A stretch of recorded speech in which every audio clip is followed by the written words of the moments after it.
On the 18th of November, 2024, an emergency call was placed to 999 in Scotland. The male voice on the other end of the line was calm. He said only one sentence: "I killed my girlfriend. I chopped her head off." The man was Ewan Methven, 27, a postman working in East Kilbride, and the victim was Phoenix Spencerhorn, 20, his live-in girlfriend, an ambitious young woman. When police arrived at the small apartment in the quiet residential neighborhood of Glenlee, they had no doubt what they saw. Phoenix's dismembered body lay on the floor, her head severed, and bloody kitchen knives were strewn across the sink.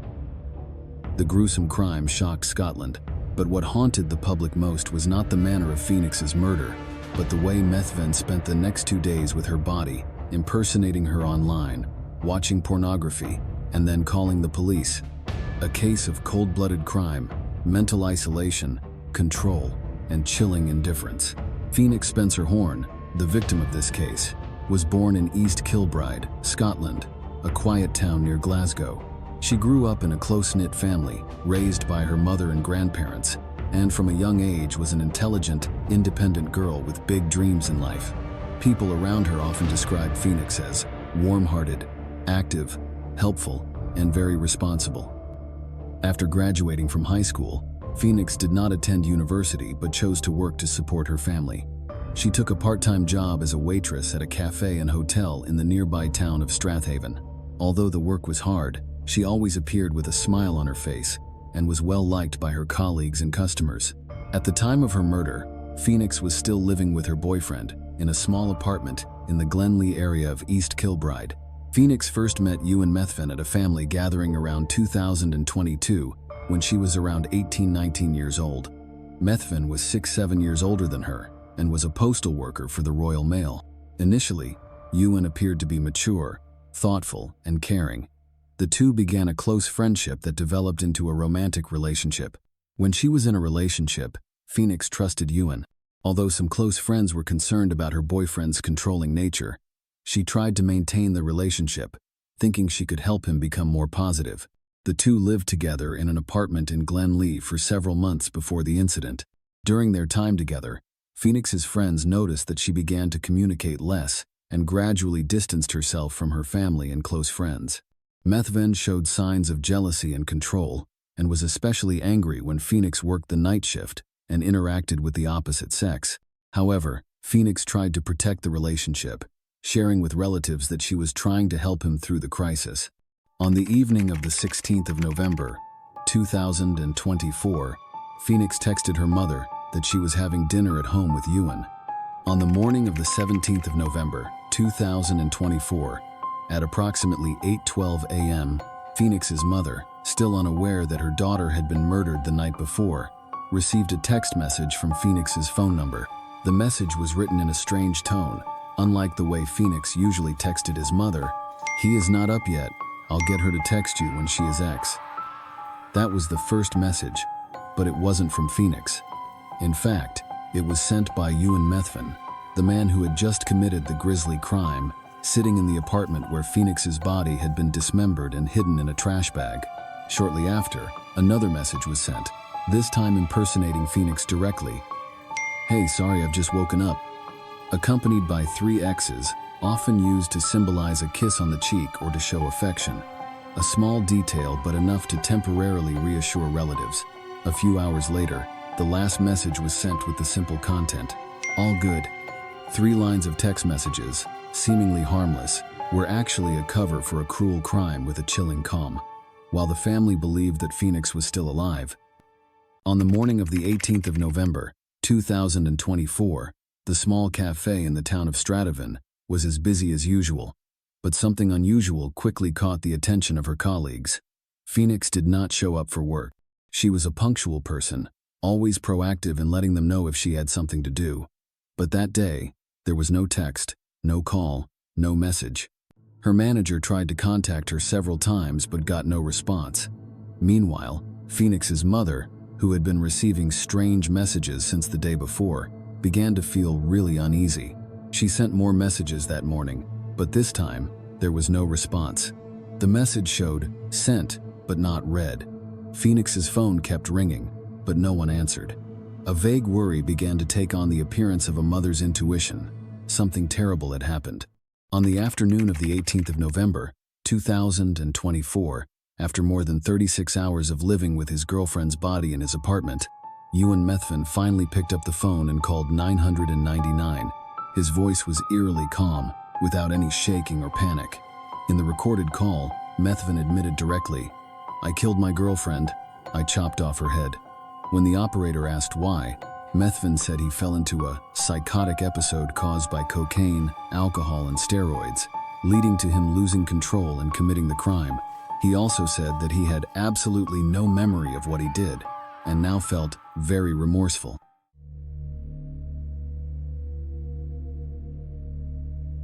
Police were immediately dispatched to the flat in Glen Lee, East Kilbride.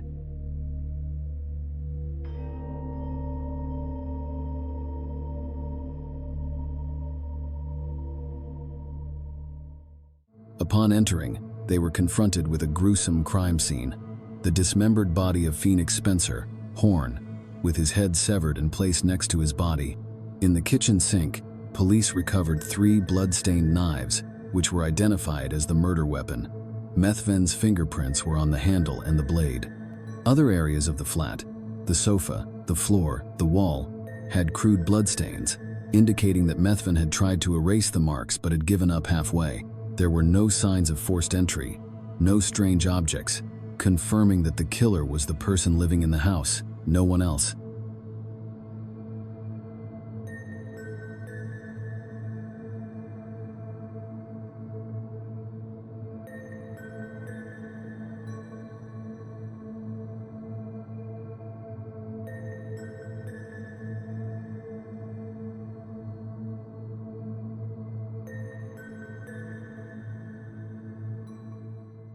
The victim's body was transferred to the Glasgow coroner's office for a post-mortem examination.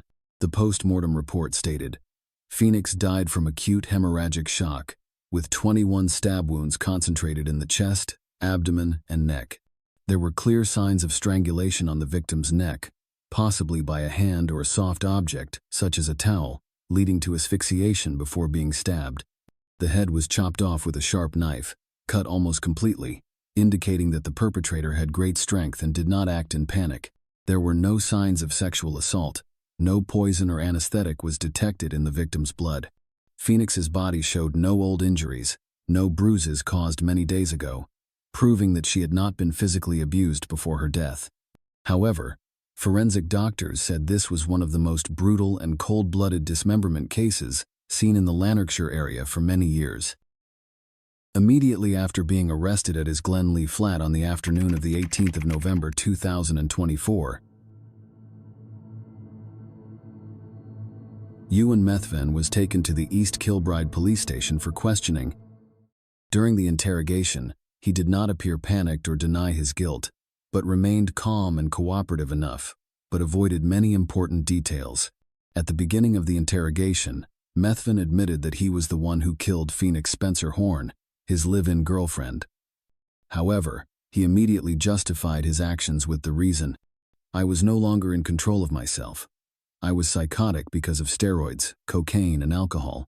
Methven said that in the days leading up to the murder, he felt isolated and rejected emotionally while Phoenix was working the night shift. He said he was very lonely and depressed.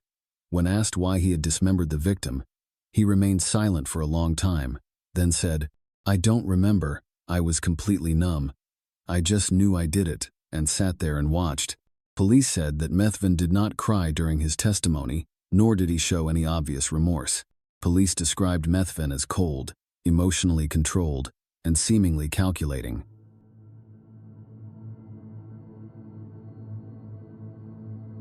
Although he did not deny his guilt, he tried to obscure the extent of his actions, creating the impression that he was the victim of a psychological outburst, something that was completely at odds with his rational behavior after the murder. During the investigation, police examined all the data on Phoenix, Spencer Horn, and Ewan Methven's phones, from text message history, internet access to personal notes. The first discovery that particularly caught the attention of investigators was a series of messages sent from Phoenix's phone on the 17th of November, 2024, the day after she was murdered. Investigators determined that these messages were written by Methvin in an attempt to distract the family and delay attention to Phoenix's disappearance. The use of 3 X's, usually intimate, added to the credibility, suggesting that he intentionally altered his voice to create a sense of security for the recipient. At the same time, police analyzed the internet traffic from Methvin's device and discovered a series of behaviors that could not be explained by a state of loss of control. Between noon on the 17th of November and the morning of the 18th of November, when Phoenix's body was still in the apartment, Foreign accessed pornographic websites more than 170 times, a number that shocked even veteran investigators. In addition, he searched for keywords such as cocaine near me, buy drugs Glasgow, and especially how to dispose of a body. All of these keywords were entered after the murder, indicating that he was not only aware of the crime, but also considering the next steps to avoid responsibility. In addition, from Methvin's bedroom, the police also seized a personal notebook containing several diary entries he had written in the weeks before the murder. The pages clearly showed his obsession with the relationship. I can't stand her working the night shift. She's leaving me. I have to do something. I have to keep her. The repetitive lines, laced with self-pity and jealousy, suggest a warped, possessive mentality. There is no sign of this being an outburst. Rather, it reflects a long simmering buildup, a rage nurtured in silence. Police continued to interview Phoenix's mother, who immediately confirmed that the tone of the 17th of November text message was not like her daughter at all. She often called her mother by her own nickname, never in such a short, mechanical way. Phoenix's friends were also summoned. They said that Phoenix had repeatedly shared that Methvin was unreasonably jealous, checked her phone, and wouldn't let her go out alone. Despite her concerns, Phoenix tried to save the relationship because she believed Methvin was going through a difficult time.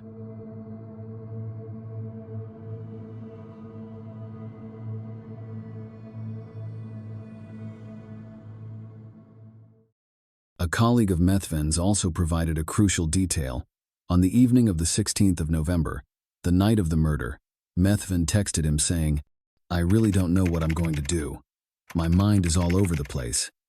This is a clear sign that he was mentally preparing for extreme action. Putting all this together, from his post-crime behavior, his browsing history, the content of the fake messages, to his diary and witnesses, the police concluded Methvin was fully aware of his actions and that his murders were not committed in a state of loss of control, but were the result of a long-standing jealousy, possessiveness, and hatred. He was conscious when he hid the body, staged the crime scene, posed as the victim, and continued living for 2 days after the murder as if nothing had happened.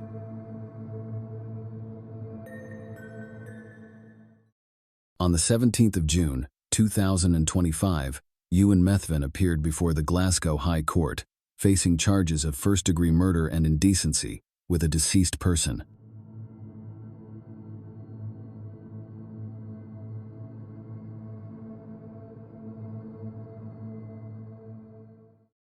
During a brief but tense hearing, Methvin pleaded guilty, without contesting or denying any of the charges.